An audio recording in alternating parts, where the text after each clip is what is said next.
Okay, so I'm gonna start off by telling you guys the original definition of a mentor. A mentor is someone that instills a heroic mentality in somebody else.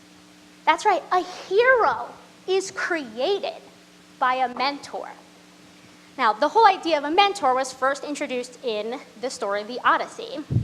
In that story, Odysseus is off, trying to make his way back from the war, and his son Telemachus is home, trying to figure out what on earth he's doing.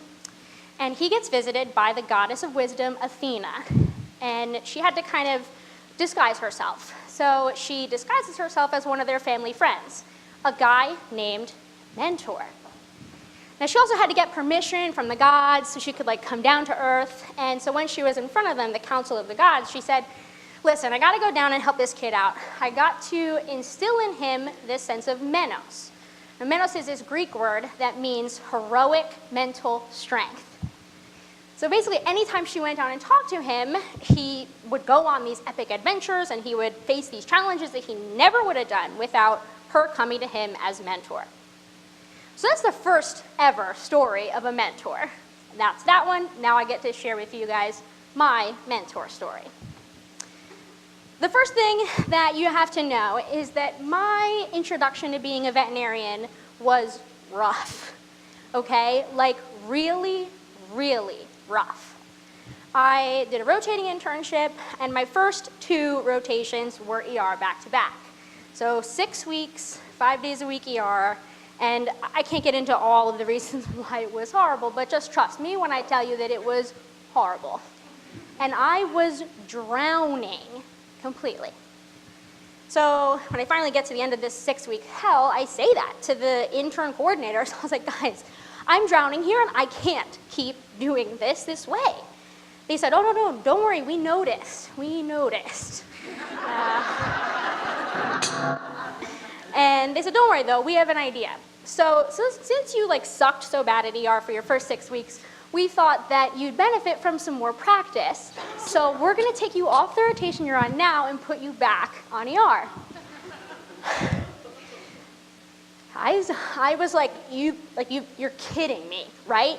I was drowning and I finally got to the life raft and you're gonna kick me back in the water. This is the solution. I was freaking out, okay? But luckily for me, the gods sent me a mentor. His name is Dan Lance, and if you ever come across him, he's a special guy. So me and Dan, we start this week of remedial ER. That's what I called it the whole time. And I'm feeling like complete shit. I'm like, okay, here she is, the worst intern of the group on remedial ER. Let's do this, I guess. And Dan started off the first day in a way that really surprised me. He said, 3 years ago, I was in your shoes. I was here at this hospital doing this internship. And I started on ER with my first rotation, and I sucked. I sucked so bad, and I hated it so much that I decided to quit. And I wrote my letter of resignation, and I was about to hand it in when another doctor stopped me and basically convinced me to stay. And now here I am at the same hospital working ER. Man, I instantly felt a lot better about myself and about being here on remedial ER with Dan. I was like, at the very least, I haven't written my letter of resignation yet, so, it could get worse. So if Dan could do it, maybe I can do it too. So we're continuing this week, and it's all him kind of going into rooms with me and observing me, and then he's giving me feedback.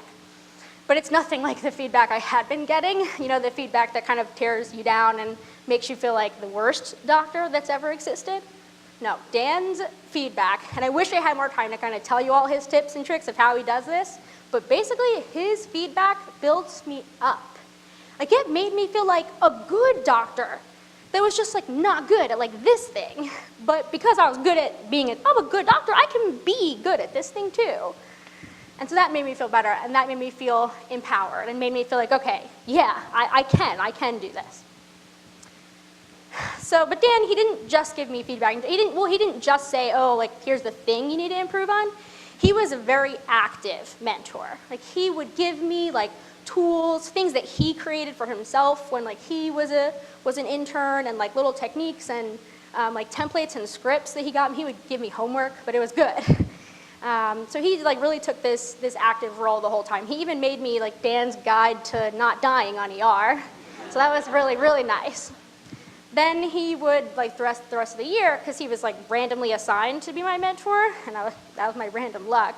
But the rest of the year, he would every couple months say, hey, let's go out for coffee, like let me check in, see how you're doing.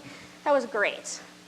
So this whole time, Dan is investing his time, his effort, his resources on me. And that made me feel worth it. It made me feel valuable. And it made me feel like, even if I hit rock bottom and I'm like, I don't even want to do this for me anymore, I still wanted to do it for Dan, even just so that, to show Dan that, hey, you did this for me and I can do this for you, to kind of give you back on that investment. So there's some things that I identified that Dan did really well that I've noticed that a lot of my greatest mentors also do. He was real. He told me his struggles right off the bat. He wasn't the Instagram filter version of himself. He gave me, not only did he give me feedback, but he gave me great feedback that built me up. And he was active. He wasn't this passive mentor that just said, oh, if you need help, come find me, I'll be there. He actively kind of gave me these tools and knew that sometimes I didn't know the right question to ask.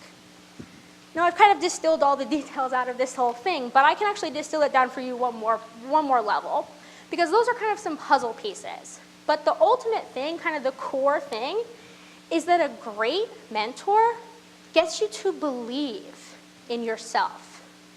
That is the essence of a great mentor. Now, I wish that this could be the part of the talk where I told you guys that because of his mentorship, I became this great ER doctor and I loved it, but that is not what happened at all. I doggy paddled my way through the rest of that year, and that was enough for me, and that was only due to Dan's great mentorship. But since that's not much of a hero story, I'll leave you with this last little story. So toward the end of the year of my internship, I'm working not on ER with another doctor, another one that I also consider to be a great mentor. She turned to me toward the end of my rotation with her, and she said, I heard all the bad stuff that the criticalists and the ER doctors and they all said about you at the beginning of the year. I was like, great, where's this going? But she said, I didn't listen to them. I decided to keep an open mind. And I'm glad that I did, because you are one of the greatest interns that I've had the pleasure of working with. Guys, I kid you not, in that one moment, I didn't know what it was called at the time, but I felt Menos. I felt the energy, come from the floor up through my, the bottom of my feet and fill my entire body. And what it did is it knocked off all this negativity that I didn't even realize I had been carrying with me for months. And I felt in that moment like I could do anything. I felt that heroic power. So sometimes all it takes is just looking at somebody and just saying one thing that says, I believe in you and you can do it. Sometimes that's all it takes to be a great mentor and to unleash somebody's inner hero. So now you guys go out, and I know that you guys are great mentors, so go out there and be the great mentors that I know you can be.